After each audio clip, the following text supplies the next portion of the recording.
আসসালামু আলাইকুম। আবার আপনার মাঝে হাজিলাম। আজকে কারি কুকাতে মুরগির মাংস রান্নার রেসিপি আপনার সাথে শেয়ার করব। প্রথমে মুরগির মাংসগুলো দিয়ে দিলাম, পেঁয়াজ কুচি দিয়ে দিলাম, স্বাদ মতন লবণ, হলুদের গুঁড়া, মরিচের গুঁড়া, ধনিয়ার গুঁড়া,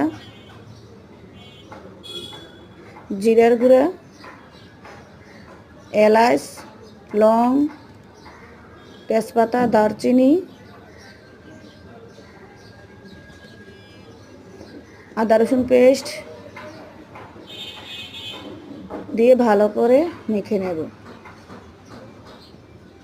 সয়াবিন তেল দিয়ে দিলাম, দিয়ে আবারও ভালো করে হাত দিয়ে মেখে নেব। মাখানোর পরে সামান্য পানি দিয়ে দিলাম, চুলায় বসিয়ে দিলাম, ঢাকনা দিয়ে ঢেকে দিলাম, সুইচ অন করে দিলাম। দেখেন আমার রান্নাটা লোভনীয় হচ্ছে। কে কে এই কারি কুকাতে রান্না করে খেয়েছেন কমেন্টসে জানিয়ে দেবেন। লাইক, কমেন্ট, সাবস্ক্রাইব করে দেবেন।